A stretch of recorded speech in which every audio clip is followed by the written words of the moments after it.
My name is Emma Fox, 36 years old and a major in the United States Army.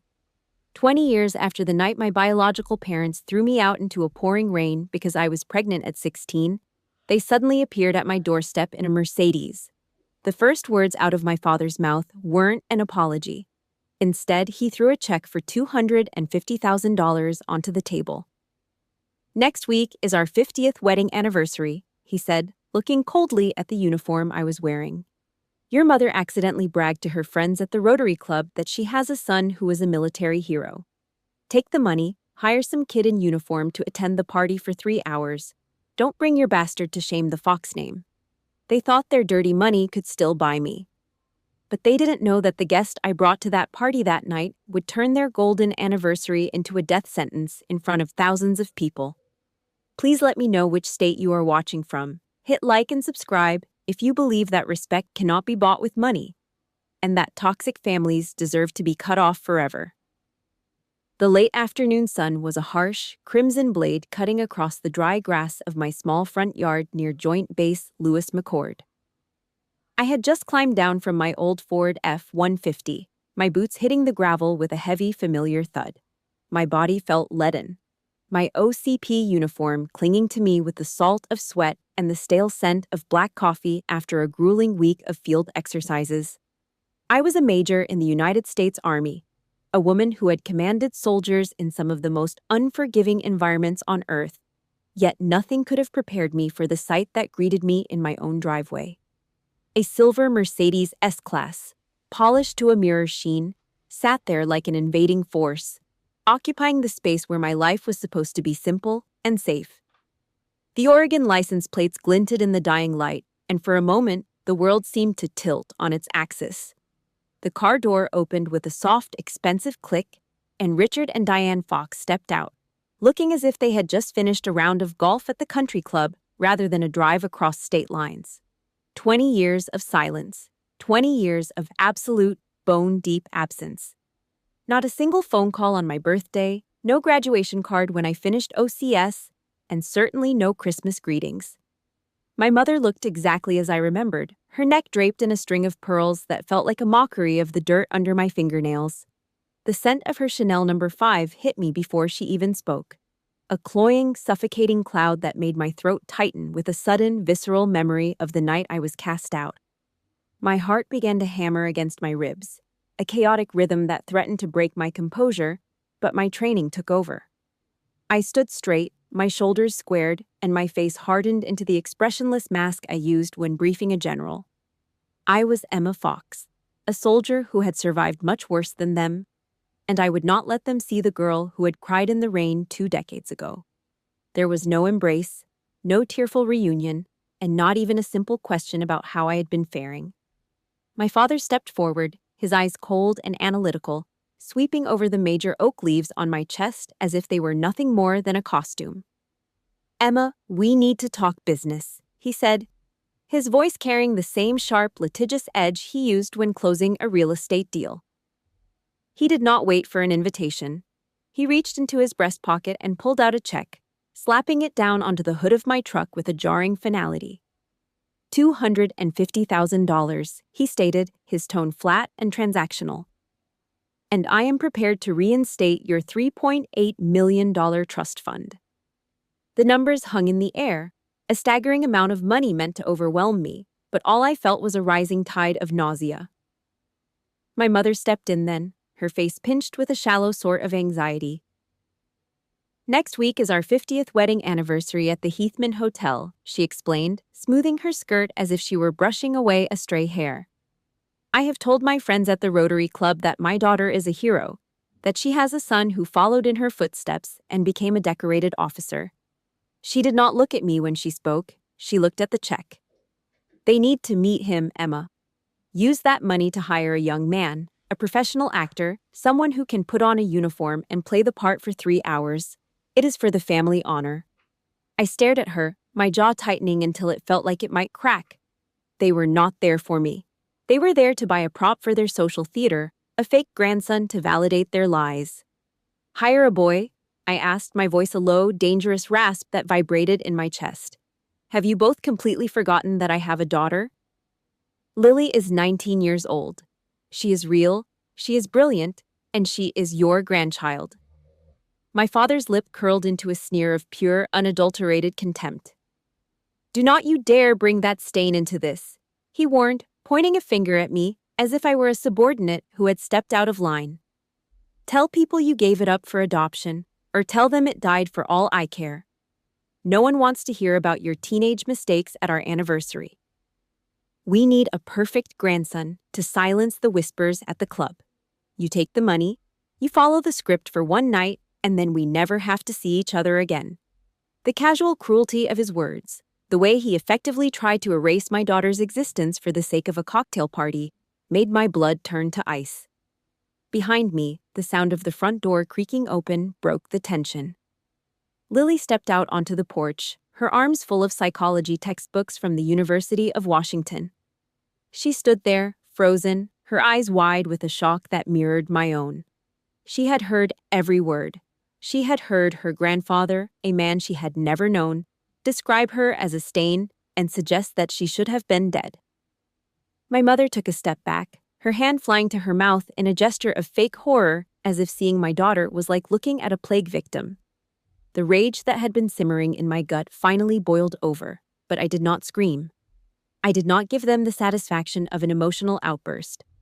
I am giving you 3 seconds to get off my property, I said, my voice dropping to a level that had once made privates tremble in their boots.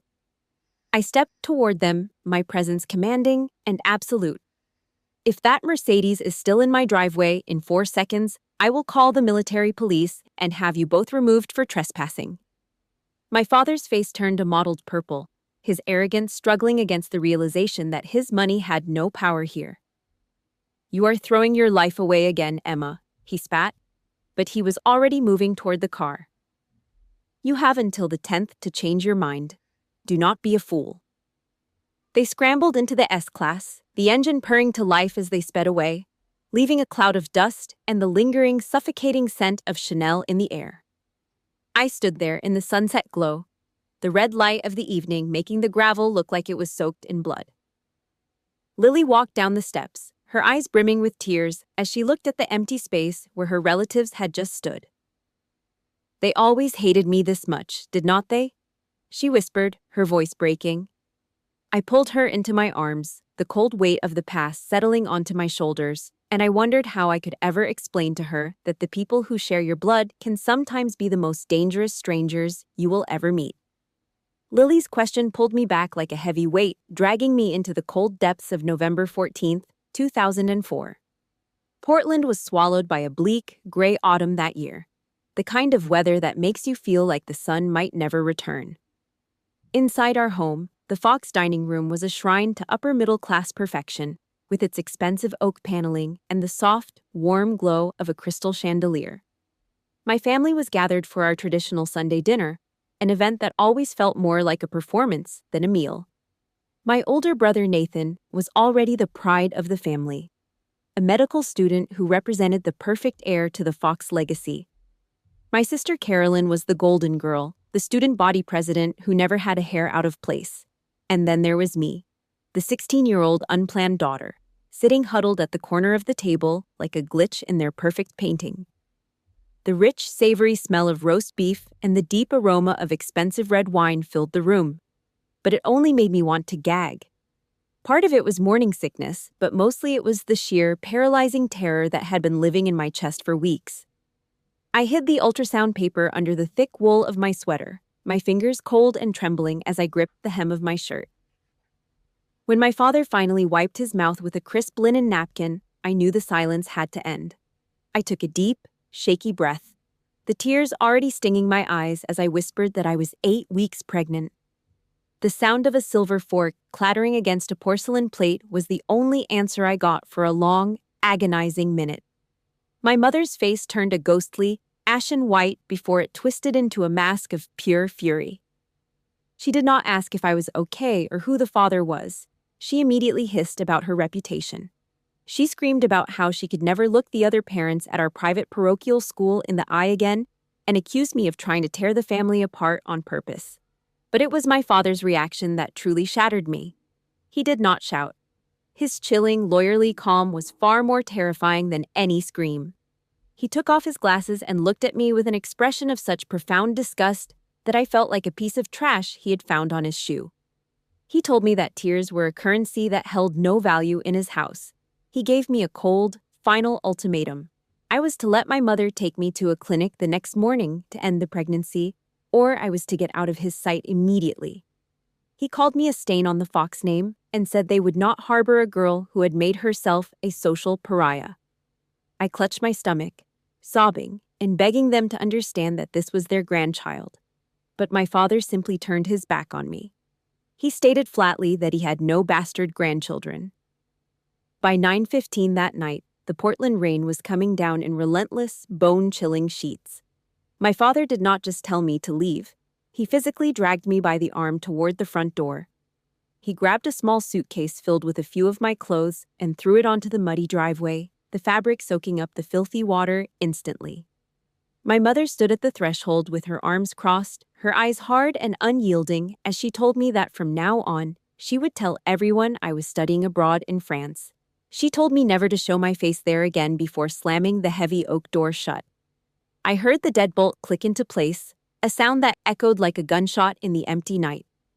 I was 16 years old, pregnant, and kneeling in the mud, crying until my voice was nothing but a rasp. I looked up at the second floor, toward the warm yellow light coming from the windows. I saw the silhouettes of Nathan and Carolyn standing there, watching me from the safety of their rooms. Neither of them moved. Neither of them came down to stop him or even to say goodbye. They chose to protect their status and their future inheritances, leaving their little sister to drown in the dark. In that moment of absolute abandonment, the headlights of a battered old pickup truck cut through the rain. It was Marcus, my 17-year-old mechanic boyfriend, who had rushed over as soon as he got my frantic page.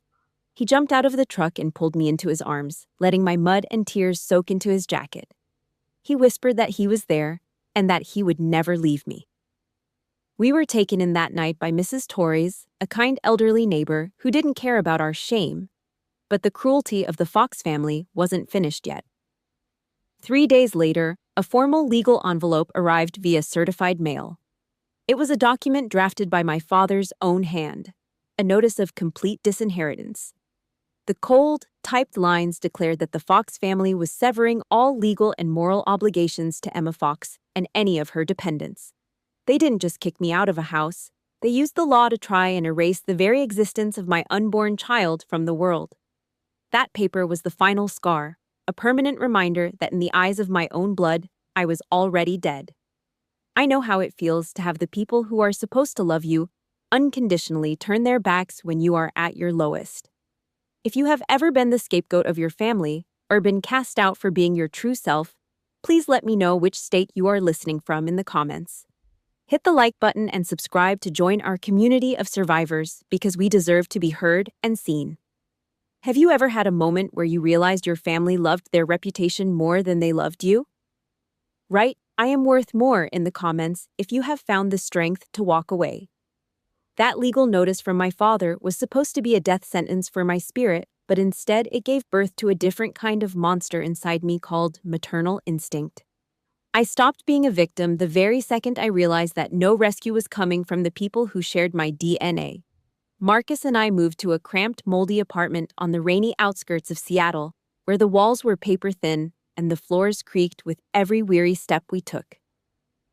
It was a world away from the manicured lawns of Portland, but it was ours. The day Lily Grace was born, we had exactly $14 left in our pockets and a heart full of fear.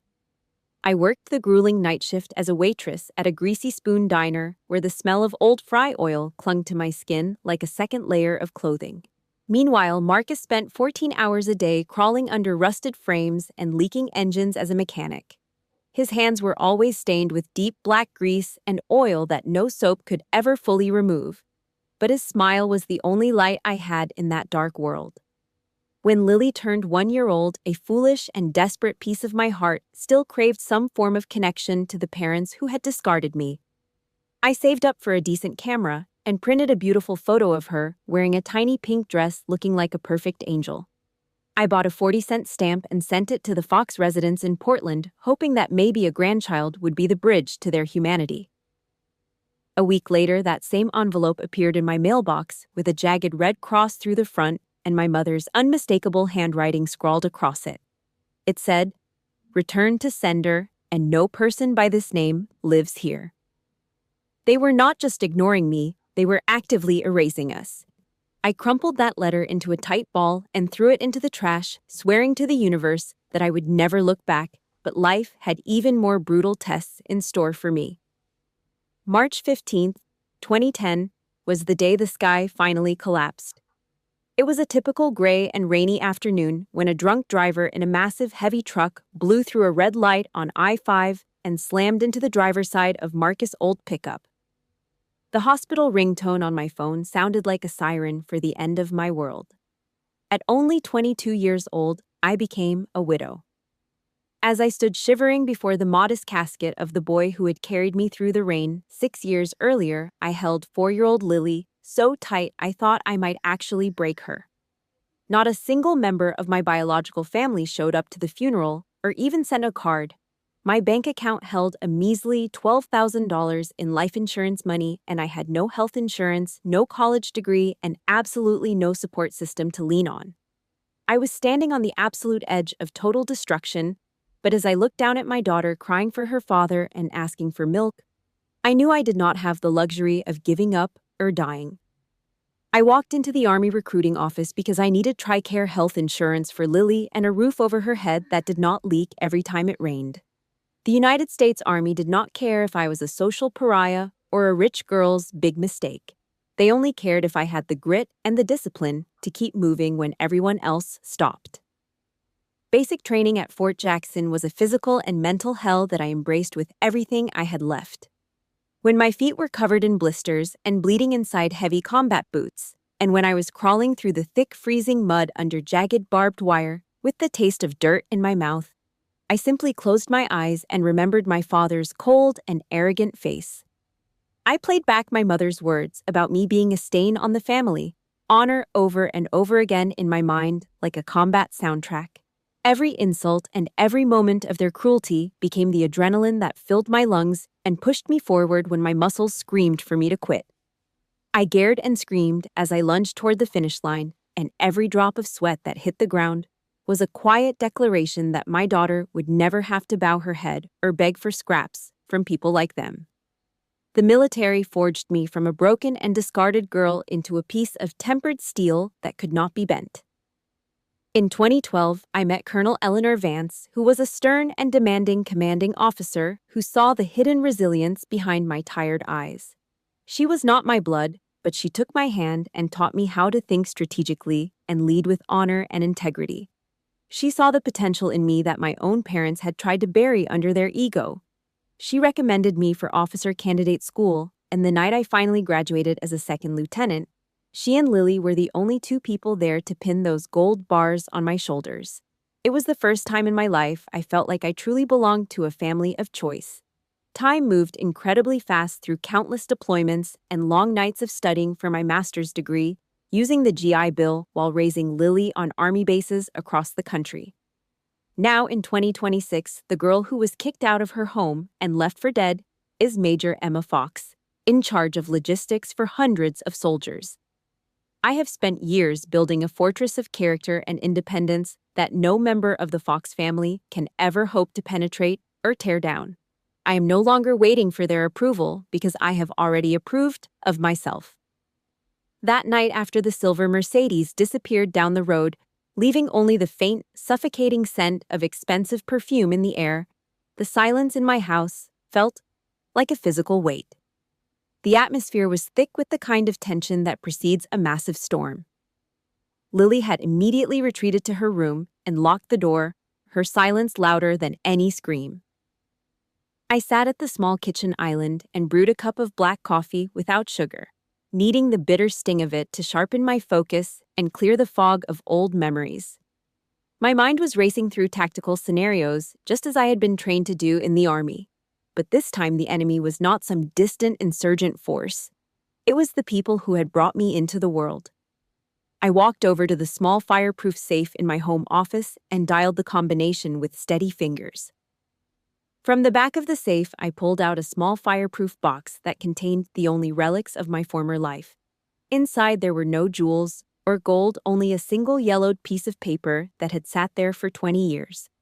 It was the formal notice of disinheritance signed by Richard Fox on a cold night in Portland. The typed letters were still sharp and cold, declaring that the Fox family held no legal or moral obligation toward me or any of my dependents.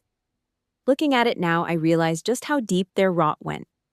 They had been so determined to erase Lily even before she was born, and now they had the audacity to think they could buy a fake version of her story for the sake of their status at a social club. I gripped the paper until it was wrinkled in my fist, feeling a level of cold contempt that I had never felt before. The quiet sound of a bedroom door opening broke my concentration. Lily walked into the kitchen, her eyes swollen and red from crying. She looked so small in that moment, despite being a grown woman of 19.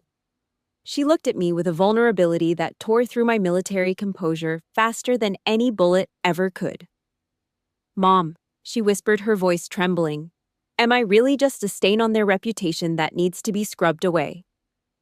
That question was a rank-S emotional hit that threatened to drop me to my knees, but I forced myself to stay upright for her. I reached out and pulled her into a tight embrace, stroking her hair as I had when she was a little girl. I told her to listen to me, and listen well, because what I was about to say was the only truth that mattered. I told her she was the greatest achievement of my life and the most brilliant thing I'd ever done. The trash in this situation did not belong to her. It belonged to the people who were willing to throw away their own blood to impress a group of strangers at a country club. I looked her directly in the eyes with the authority of a commanding officer and told her we were not going to let them win this. This was no longer just about their insults. It was an active defense mission to protect our dignity, and I was going to call in reinforcements. The next morning, as the sun began to rise over the base, I picked up the phone and called the woman who had truly raised me in the military. Colonel Eleanor Vance had been my commander and my mentor for over a decade, and she was the closest thing to a mother I'd ever known. When I finished telling her about the visit and the $250,000 bribe, there was a long silence on the other end of the line before she spoke in a voice that was like grinding gravel.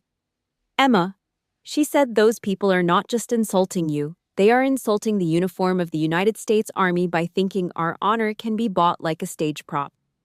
She told me to tear their house of cards down and asked if I needed an official military police escort to help me do it. I felt a lump in my throat and my eyes burned. Not with sadness, but with the overwhelming gratitude of being seen by someone who truly valued me. This was what a chosen family looked like, a bond made of respect and shared struggle rather than just DNA. But I needed more than just moral support. I needed evidence. I dialed the number for Margaret Torres, the elderly neighbor who had taken Marcus and me in 20 years ago. When she heard my voice, she began to cry softly, calling me her brave little Emma. When I told her about the Fox family's plan, she let out a sharp laugh of disbelief. She told me she had never gotten rid of the old security tapes from the night they threw me out in the rain. She said she had always known a day would come when I would need to show the world exactly what kind of monsters were hiding behind those expensive suits. She promised to have the footage digitized and sent to me immediately. As I hung up the phone, I felt the pieces of the puzzle falling into place. My defense formation was set, and for the first time in my life, I was the one holding all the power. I walked back into the kitchen and looked at the $250,000 check sitting on the counter. To most people, that was a life-changing fortune, but to the Fox family, it was just the cost of doing business to keep their secrets buried. They thought they could manipulate a soldier because they still saw me as that scared 16-year-old girl shivering in the mud. They were about to realize that you should never underestimate someone who has nothing left to lose and everything to fight for. I looked at Lily, who was watching me with a new kind of strength in her eyes, as if she were starting to believe in her own value for the first time. I told her to go get her best formal dress ready because we were going to that anniversary party after all. My parents wanted a military officer to show up and give them credibility, and I was going to give them exactly what they asked for, but I was going to bring the truth along as my guest of honor. We were going to walk into that hotel, and I was going to be the bomb that leveled the fortress of lies they had spent 20 years building. The silence of my home was broken 3 days later by the sharp, persistent ringing of my phone. I was sitting at my desk reviewing logistical reports for my unit, my mind a fortress of military discipline, when the screen lit up with a Portland area code I did not recognize. I answered with the curt professional tone of an officer, only to be met with a voice that sent a jolt of cold lightning through my neck. Emma. It is me, Nathan. My brother. The golden child of the Fox dynasty. The one who had always occupied the seat of honor while I was relegated to the shadows was now on the other end of the line. He was a successful dentist now, a pillar of the community, but his voice sounded thin and pathetic, trembling with a desperation I had never heard before. Please do not hang up, he begged before I could utter a word of dismissal. I felt a surge of bitterness so strong I could taste it like old pennies on my tongue. He told me our parents had bragged to him about the $250,000 check and their plan for the anniversary, and he said they had completely lost their minds. I let out a sharp, joyless laugh that echoed in the quiet room. I told him he was 20 years too late for a sibling chat and asked if he was calling to convince me to take the bribe, just like he had watched me being thrown into the rain from his warm bedroom window. There was a long silence, followed by a choked sob that made my stomach turn with a mix of pity and disgust. He admitted he was a coward and confessed that he had funded his dental school tuition with my blood money, the inheritance that was stolen from me through my silence and my exile. It was a pathetic admission of a man who had built a life on the foundation of my suffering while I was struggling to buy milk for his own niece. His confession did not soften my heart, it only deepened my contempt for the hollow morality of the people who shared my name. I realized then that Nathan was just as much a piece of the Fox family architecture as the expensive oak table we used to sit at, though his cage was gilded with gold and prestige. He mentioned that our sister Carolyn had also been in tears when they heard the latest scheme, but they had lived as puppets controlled by my father's whims, for far too long to know how to cut the strings. However, he said he could not stay silent this time, because the madness of trying to buy a fake military grandson was a bridge too far even for them. Emma, I have information you need. He whispered, his voice dropping as if he were afraid the walls in his own home were listening. My military instincts sharpened, and I reached for a pen as my mind shifted into intelligence-gathering mode. He revealed that for the 50th anniversary party at the Heathman Hotel, my father had hired a professional media team to live-stream the entire event on the Facebook pages of the Central Church and the Rotary Club. They wanted to broadcast their perfect life and their fake military hero grandson to tens of thousands of people across the state of Oregon to cement their status as the city's elite. My heart hammered against my ribs, not with fear, but with a grim sense of tactical opportunity. They were literally building their own gallows and handing me the rope while they smiled for the camera. I thanked him for the intelligence with a voice as cold as a winter morning in the mountains, and told him I would see him in the hell our parents were creating for themselves. Before I could even process the weight of Nathan's betrayal of the family secret, my phone lit up again with my father's name. I hit the speakerphone button and felt the air in the room grow heavy with his presence even from hundreds of miles away. Richard Fox's voice was like a shard of broken glass cutting through the speaker. He asked if I had made my decision and called me a brat for making him wait as if I were still the child he had discarded 2 decades ago. I kept my voice flat and devoid of emotion, the way I would during a high-stakes briefing with the Joint Chiefs. I told him I was not taking his money and that my daughter's existence was not a commodity for him to trade for social standing at a golf club. He let out a low animal growl that vibrated through the phone. He screamed that my rank of major did not mean a thing to him and claimed he was golf buddies with a deputy commanding general at Lewis McChord. He threatened to call in favors to have me investigated for fraud and for allegedly attempting to extort my own family for $250,000. He said he would make sure the local newspapers portrayed me as a mentally unstable woman who had abandoned her family for a military fantasy, and that he would destroy the career I'd spent half my life building. It was a despicable move, using my service to the country as a hostage to force me into his stage play. I closed my eyes and let a wave of terrifying calm wash over me. I'd been in combat zones where the stakes were life and death, and this man was nothing more than a small tyrant in an expensive suit hiding behind a phone. I asked him if he was really threatening a commissioned officer of the United States Army with bribery and extortion while I reached for a recording device to capture his every word for the record. He hesitated for a split second, realizing he might have overstepped, but his narcissistic ego would not let him back down in front of the daughter he thought he owned. He gave me a final ultimatum to show up at 7 p.m. on the 15th with a grandson, or he would personally see to it that my career was ended in disgrace. When he hung up, the room was silent once again, but the dynamic had shifted completely. He thought he was still dealing with the frightened 16-year-old girl he had left shivering in the mud, but he had no idea that he was now facing a logistics officer who excelled at planning the total destruction of an enemy's position. His livestream was going to be the most watched event of the year, but it was not going to be the celebration of the Fox legacy he imagined. I put my phone down and looked at the photo of Lily on my desk, the girl they wanted to pretend never existed. Richard Fox wanted a show, and I was going to give him one that Portland would never forget. The target was locked, and the countdown to his public exposure had officially begun. The evening of November 15th, 2026, was draped in a thick and persistent Pacific Northwest drizzle that clung to the windows of the Heathman Hotel in Portland like a translucent shroud. Inside the grand ballroom was a fortress of gold leaf, velvet, and crystal, a place where the city's power players had gathered to witness a performance of absolute perfection. From the edges of the room, I could see the line of luxury cars, Bentleys, Porsches, and custom SUVs, clogging the street outside as the social elite of Oregon arrived to pay their respects to the Fox legacy. The mayor, the most prominent pastors in the city, and the high-ranking members of the Rotary Club were all there, moving through the room with a practiced air of importance. They wore hand-tailored tuxedos and silk gowns that shimmered under the massive chandeliers, clutching glasses of champagne that cost more than I used to make in a month of waitressing. Richard and Diane Fox stood on the elevated stage at the front of the hall, the quintessential golden couple, radiating a glow of saintly morality that they had spent decades carefully cultivating through calculated donations and hollow smiles. In the corners of the room, 3 professional media cameras were mounted on tripods, their small red tally lights blinking like the eyes of predators. This was the live stream, the digital stage where tens of thousands of people across the state were watching this fairy tale unfold in real time, just as Nathan had warned me.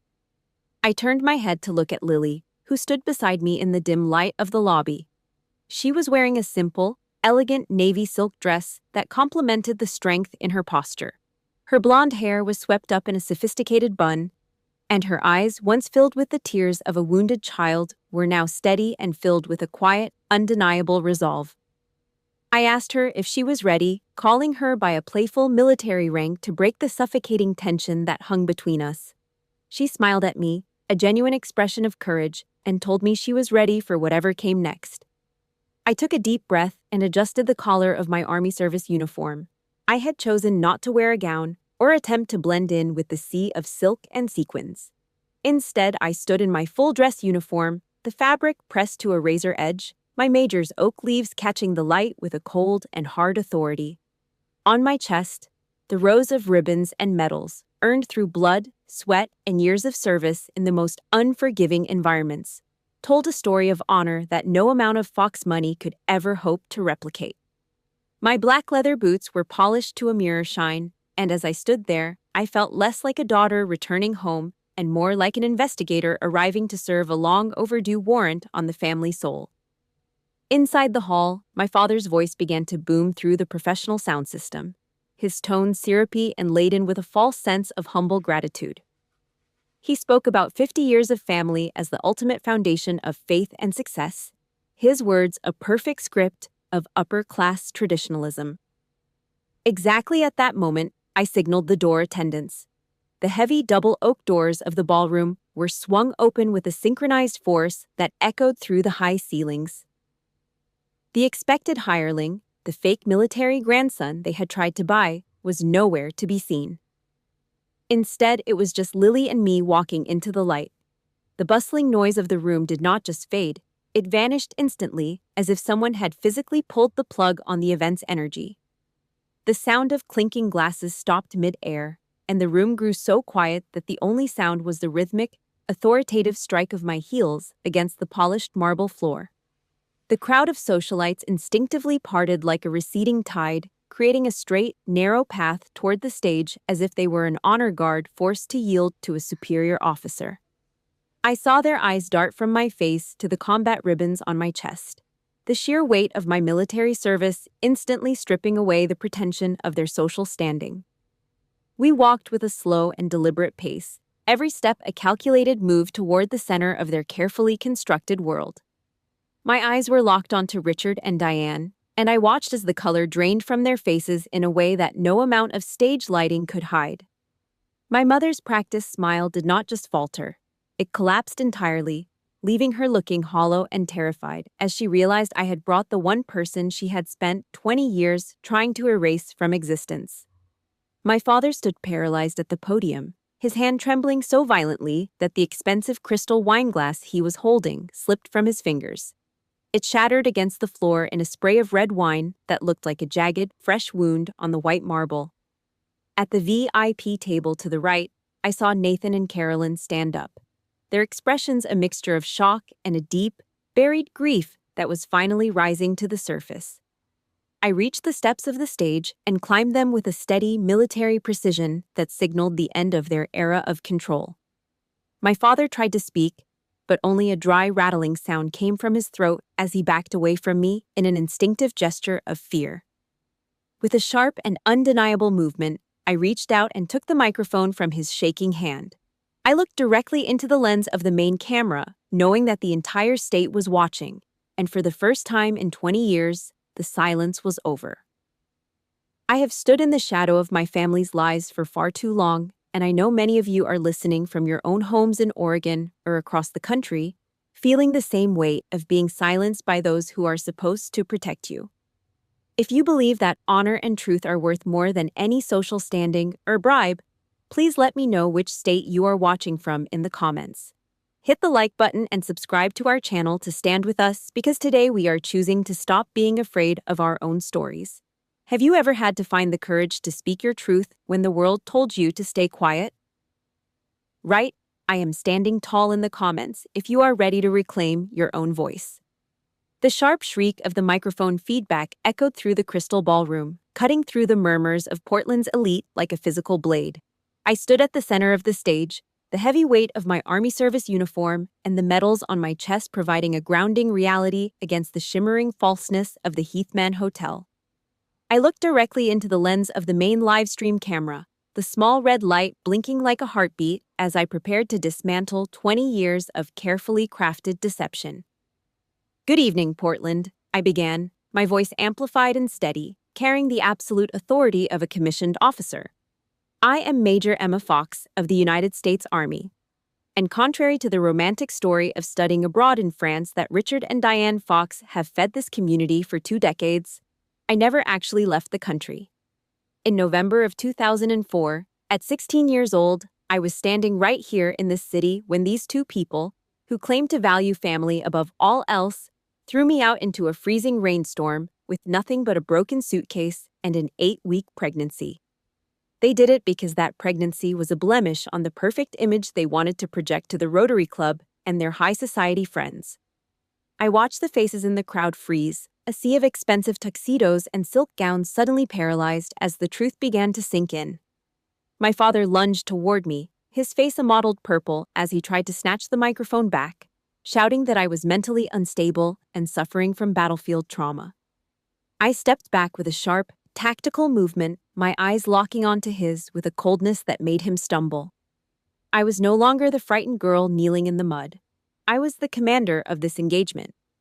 "You want to talk about trauma, Richard?" I asked, my voice dropping to a level that silenced the entire room. "Then let us talk about this." I reached into the breast pocket of my uniform and pulled out the yellowed, 20-year-old document that I had kept in my fireproof safe.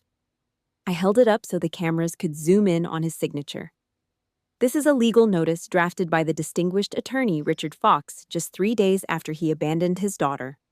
It states, and I quote, that the Fox family severes all legal and moral obligations to Emma Fox and any of her dependents. They used the law to try and erase a child before she was even born, all to protect the prestige of their name. The silence in the ballroom was absolute now, the kind of heavy, suffocating quiet that precedes a total collapse. My mother began to sink into a chair, covering her face and letting out practiced, dramatic sobs in a desperate attempt to play the victim for the audience. I ignored her performance and reached out my hand to pull Lily forward into the bright spotlight.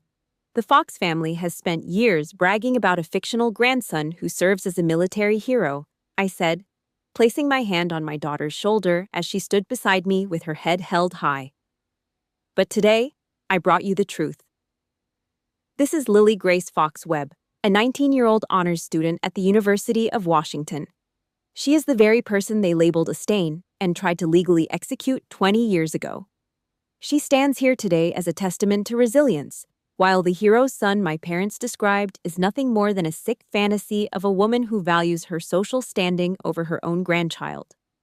I felt Lily's hand grip mine, her strength amplifying my own as we stood as a united front against the hollow shells of the people who had discarded us. The final blow had to be dealt to the only thing they truly worshipped, which was their wealth and their ability to manipulate others with it. I pulled the $250,000 check from my pocket and slammed it onto the crystal table next to their elaborate anniversary cake. Last week, my father drove to my home and threw this check at me, offering $250,000 and a $3.8 million trust fund if I would just hide my daughter and hire a young man in a uniform to play a part for 3 hours tonight. He thought he could buy my silence and turn the uniform of the United States Army into a Halloween costume for his personal entertainment. I looked Richard Fox directly in the eye, my voice as sharp as a bayonet. My service to this country is not a prop for your ego, and my daughter's dignity is not a commodity that you can negotiate. I gripped the check with both hands and tore it down the middle, the sound of the paper ripping like a gunshot in the silent room. I threw the pieces at his feet, watching them flutter like useless confetti onto the marble floor. The live stream was still running, and I knew that in this moment, the fortress of lies they had built for 50 years was officially rubble. The Heathman Hotel ballroom exploded in a cacophony of gasps and frantic whispers as the remnants of the torn check fluttered to the marble floor like dead leaves. I stood there in my dress blues, the absolute center of a storm I'd spent 20 years preparing for, watching the proud fortress of the Fox family begin to crumble in real time. The mayor of Portland, who only minutes ago had been laughing and clinking glasses with my father, immediately turned his back and signaled for his security detail. He did not say a word, but the message was clear. In the world of the elite, a scandal this toxic was a death sentence, and he was not going to let his reputation be buried in the rubble. My father, Richard Fox, looked as if he had been struck by a physical blow. The arrogance that had defined him for my entire life vanished, replaced by a desperate, panicked look as he scrambled for the second microphone on the podium. He clutched it with trembling hands, his voice cracking as he tried to project an air of holy righteousness that no longer had any power in this room. He began to plead with the guests, claiming that I was a lost soul and that every family has its dark corners that are best left in the shadows. He tried to paint me as an ungrateful daughter who had been manipulated by outside forces. But before he could finish his pathetic lie, a hand reached out and violently snatched the microphone away from him. The entire ballroom went silent, the kind of heavy, breathless quiet that makes your ears ring. It was Nathan, my brother, the golden child, the dentist who was supposed to be the shining successor to the Fox legacy, was now standing at the podium with his face flushed a deep, angry red. His eyes were swimming with tears, but his gaze was fixed on our father with a level of hatred I had never seen from him before. He looked out at the 200 influential guests and the live stream cameras, his voice breaking as he told our father to finally shut up. Nathan admitted to everyone listening that everything I had said was the absolute truth. He confessed that 20 years ago, he and Carolyn had been the cowardly people who stood at the upstairs window and watched as our parents threw their 16-year-old pregnant sister into the mud. He told the crowd that they had been bought with tuition money and the promise of an inheritance, living as accomplices to a crime of the heart for 2 decades. As Nathan spoke, Carolyn stepped up onto the stage in her silk gown, her face streaked with tears as she took her place directly beside Lily and me. She grabbed my hand, her grip tight and trembling, and announced to the world that she was finished being a member of a family that valued its social club membership more than its own children. The validation hit me like a physical wave, washing away years of being told I was the crazy one, the broken one, the one who did not belong. I looked down at the floor where my mother, Diane Fox, had collapsed. She was not crying for the daughter she had lost or the granddaughter she had tried to erase. She was clawing at the expensive carpet because her perfect masterpiece was being shredded in front of her social peers. I did not feel pity for her, only a cold, clinical sense of justice. I looked toward the back of the room and pointed to Mrs. Torres, who was standing tall with her silver hair shining under the chandeliers.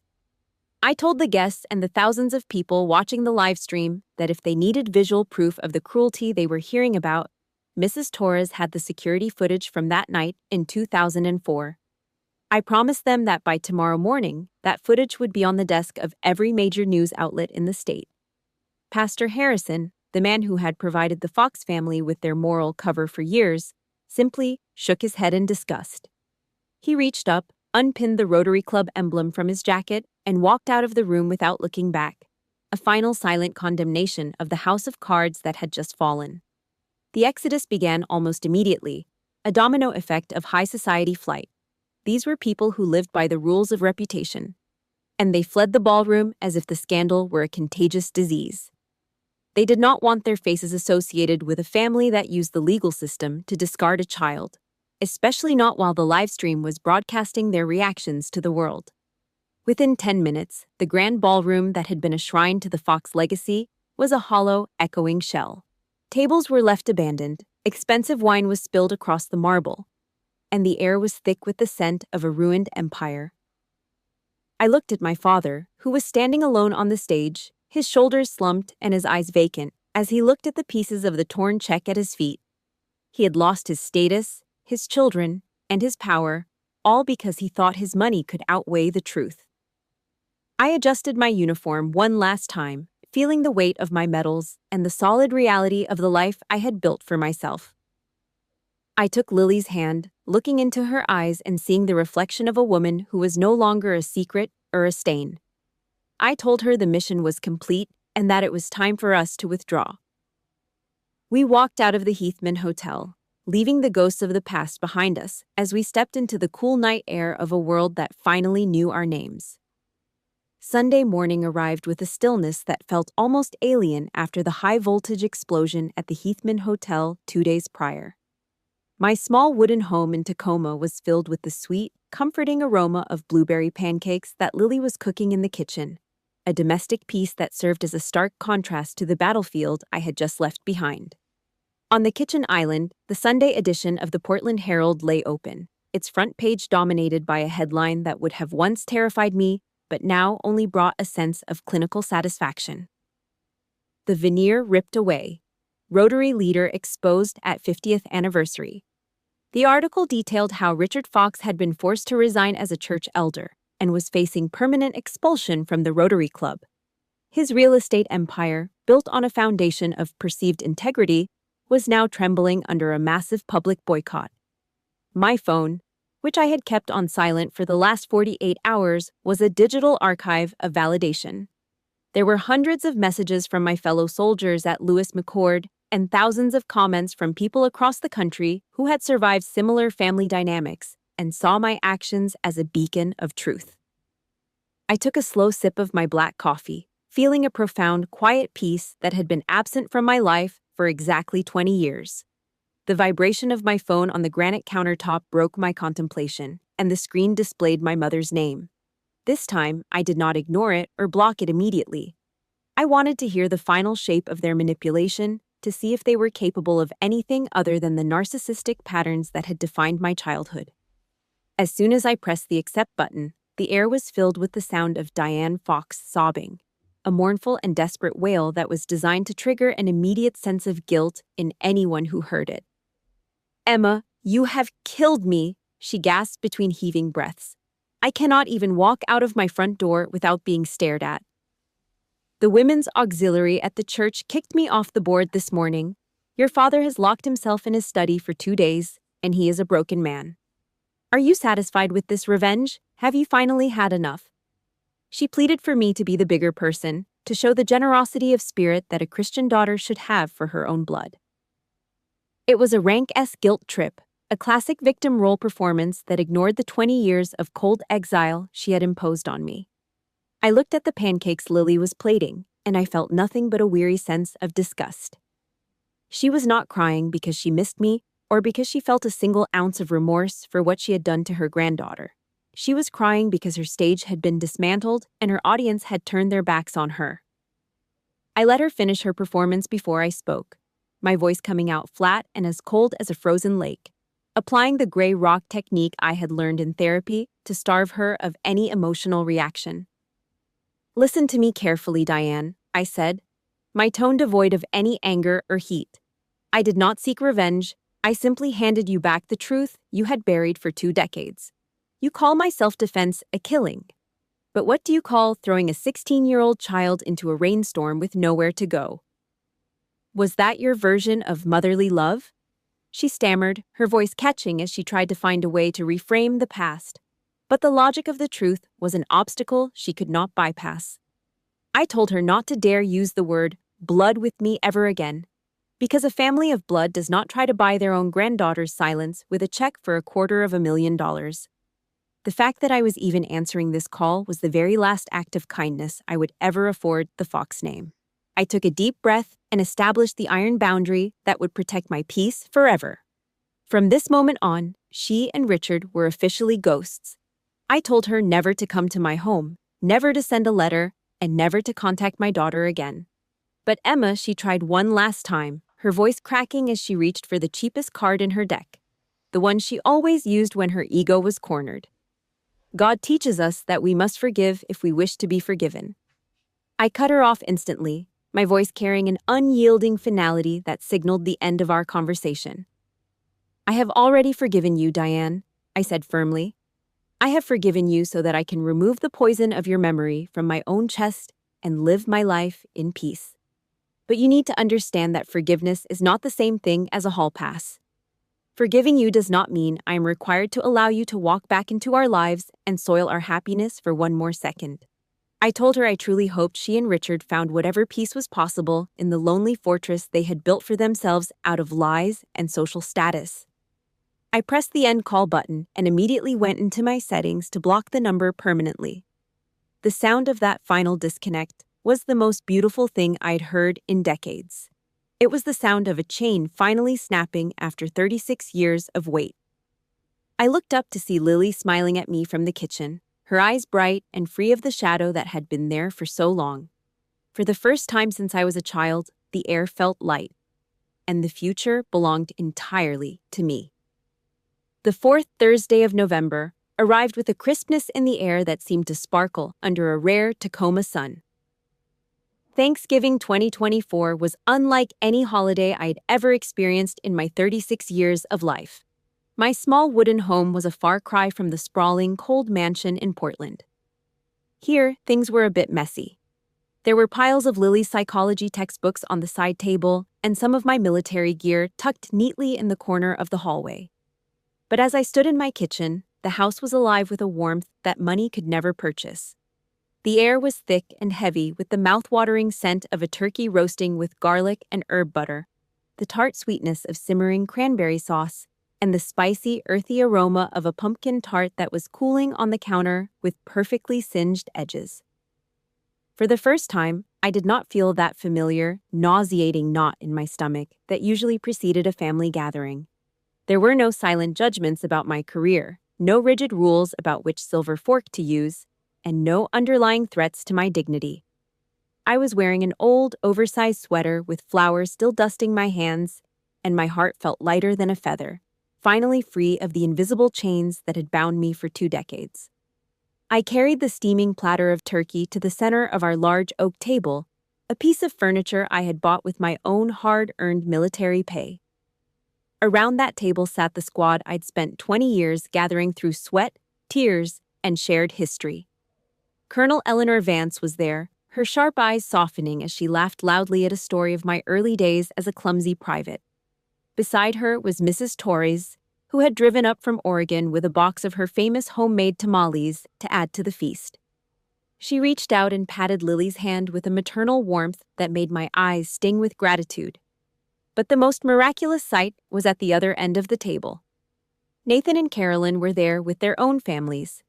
They had turned down the empty, silent dinner in Portland and drove 3 hours north to be here, in a house filled with truth rather than prestige. We were no longer the frightened children of Richard and Diane Fox, forced to compete for a shallow kind of love. We were adults sitting together in the light, our psychological wounds finally beginning to form healthy scars. Looking at my brother and sister, I realized that biological bonds can indeed be redeemed, but only when they are rebuilt on a foundation of absolute honesty. The room grew quiet as Lily stood up, her hand holding a glass of sparkling apple juice. She tapped her fork against the rim, creating a small, clear chime that signaled the beginning of her toast. We all turned to her, smiling as the firelight danced in her eyes. "I want to say something," Lily began, taking a deep breath as her gaze settled on me with an expression of profound pride. She spoke about the night 20 years ago, when her mother was thrown into the rain because she refused to let a child be erased. She honored the memory of her father, Marcus, who had provided the first shield of love. And she thanked me for using the iron discipline of the military to build a fortress around her.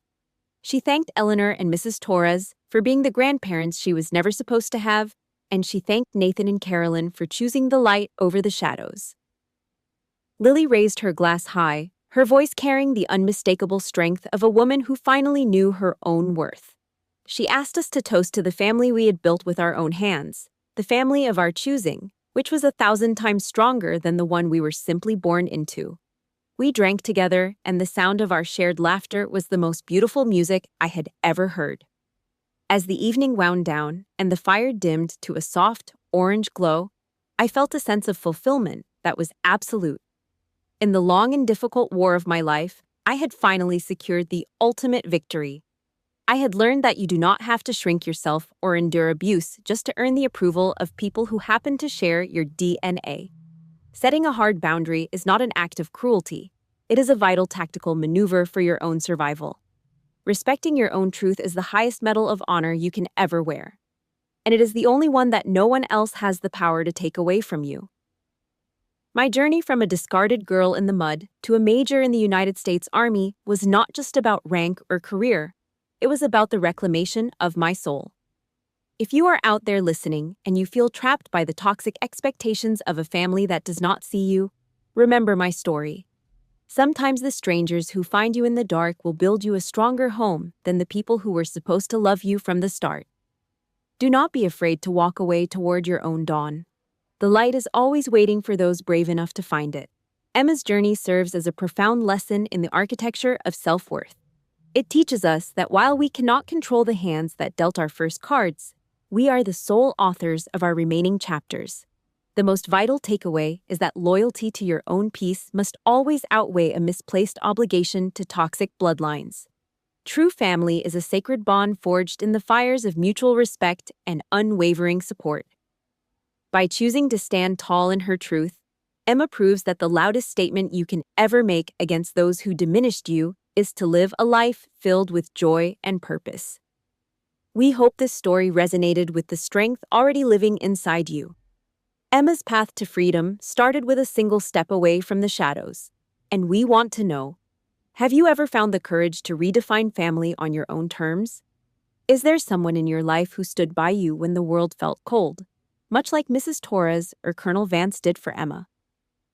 Share your reflections or your own stories of resilience in the comments below. Please hit the like button and subscribe to our channel to join a community that values truth and healing. Your voice is your power, and you are never alone on this journey.